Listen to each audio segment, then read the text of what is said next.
Siamang atau Symphalangus syndactylus ialah primata dari keluarga Hylobatidae yang tergolong dalam kelompok lesser ape.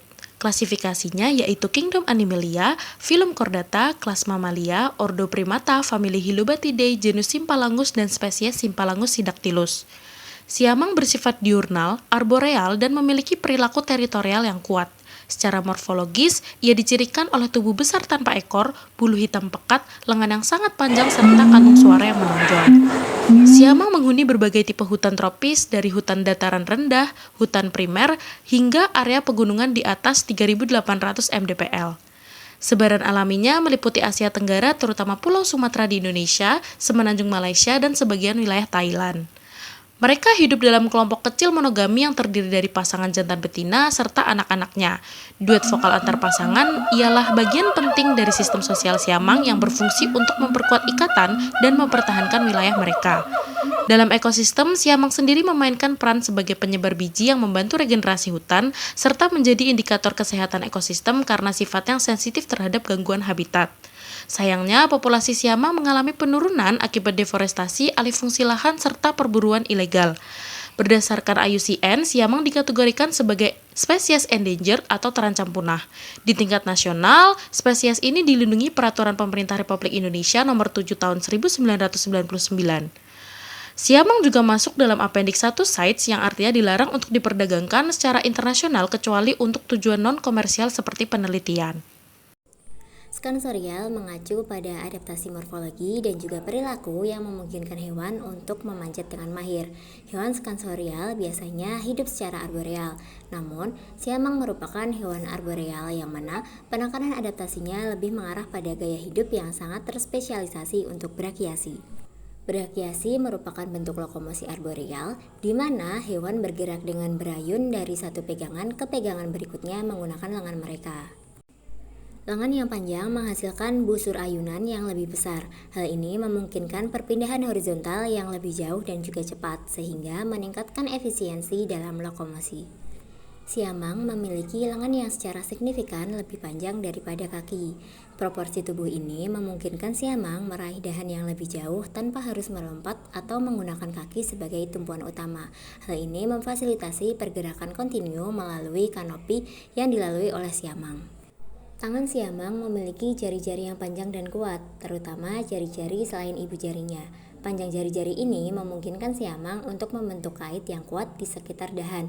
Hal ini memberikan pegangan yang aman selama mereka berayun. Struktur tulang metakarpal dan juga falang yang memanjang mendukung kekuatan cengkeraman ini. Selain itu, pergelangan tangan siamang sangat fleksibel. Hal ini memungkinkan rotasi yang luas yang penting untuk meraih dahan dari berbagai sudut saat bergerak melalui kanopi. Siamang memiliki otot fleksor, ekstensor, dan rotator bahu, serta fleksor siku yang sangat kuat.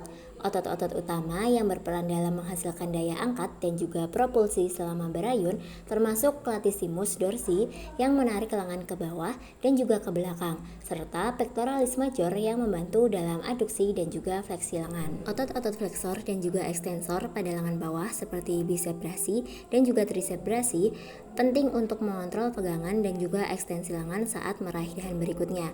Otot-otot yang kuat ini menghasilkan daya yang diperlukan untuk mengayunkan tubuh dari dahan ke dahan. Struktur sendi bahu siamang yang terdiri dari sendi bola dan juga soket memungkinkan berbagai macam gerakan termasuk fleksi, ekstensi, abduksi, adduksi, dan juga rotasi. Fleksibilitas ini sangat penting untuk brakiasi karena memungkinkan siamang meraih dahan yang terletak di berbagai posisi di atas, di depan, samping, atau bahkan di belakang tubuhnya. Sendi bahu siamang memiliki rentang gerak luas yang memungkinkan untuk memutar lengan hampir 360 derajat. Fleksibilitas ini dimungkinkan oleh ligamen-ligamen yang lebih longgar dibandingkan dengan primata terestrial, namun tetap cukup kuat untuk mencegah dislokasi selama gerakan yang kuat.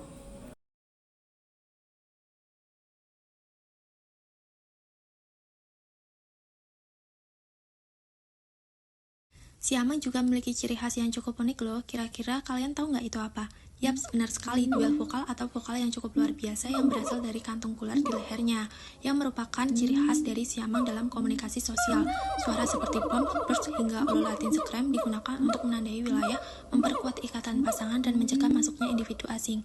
Nah, kantung kular ini yang berada di leher merupakan struktur yang dikenal sebagai kantung udara laryngeal yang merupakan membran elastis yang dapat mengembang hingga seukuran kepala siamang. Letaknya tepat di bagian ventral leher dan berperan penting dalam menghasilkan suara keras dan bergema.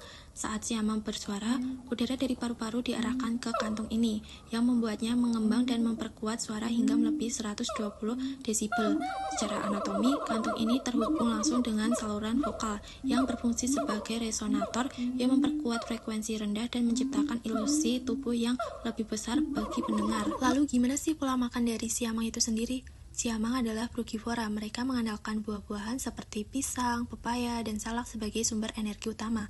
Ketika buah langka, mereka beralih ke pucuk daun muda, bunga, atau bahkan serangga kecil. Adaptasi morfologi yang mendukung pola makan ini terdiri dari gigi yang lebar dan datar yang cocok untuk menggiling buah dan daun. Kelompok siamang dapat melakukan kegiatan makan pada pohon yang sama untuk 2-3 hari berturut-turut, tergantung ketersediaan makanan yang ada di wilayah tersebut, dengan sesekali melakukan perjalanan dan biasanya tidur pada pohon yang berdekatan dengan pohon sumber makanan tersebut. Mereka lebih memilih hutan primer dengan tajuk yang saling berhubung, memungkinkan siamang berpindah secara horizontal dan vertikal tanpa harus turun dari batang pohon, sehingga mereka dapat menghindari resiko dari predator darat. Oh ya, kalian tahu nggak kalau siamang merupakan salah satu primata yang menerapkan sistem monogami sosial, salah satu primata yang tergolong cukup setia, di mana satu pasangan jantan dan betina hidup bersama dalam jangka panjang untuk membesarkan keturunan secara kolektif. Tidak adanya dimorfisme seksual yang mencolok menunjukkan bahwa kerjasama lebih diutamakan daripada kompetisi. Hal ini menunjukkan bahwa keterlibatan aktif jantan dalam mengasuh anak berkontribusi besar terhadap keberhasilan reproduksi dan keharmonisan hubungan pasangan. Lalu apa sih yang akan terjadi apabila hutan terfragmentasi? Kehidupan siamang kini terancam oleh fragmentasi hutan. Ketika kanopi tidak lagi saling terhubung, siamang kesulitan bergerak mencari makan, bahkan mempertahankan interaksi sosial. Apabila siamang yang hidup di habitat terfragmentasi akan mengalami stres lebih tinggi dan produktivitas menurun. Jika dibiarkan, populasi yang terisolasi akan kehilangan keanekaragaman genetik dan menjadi lebih rentan terhadap penyakit serta perubahan lingkungan. Maka dari itu, melindungi habitat alami siamang berarti menjaga keutuhan hutan, konektivitas kanopi, dan keseimbangan ekosistem. Suara mereka yang bergema di hutan tropis adalah simbol harmonis alam yang harus kita jaga bersama. Sekian presentasi dari kami. Apabila ada salah kata, kami mohon maaf.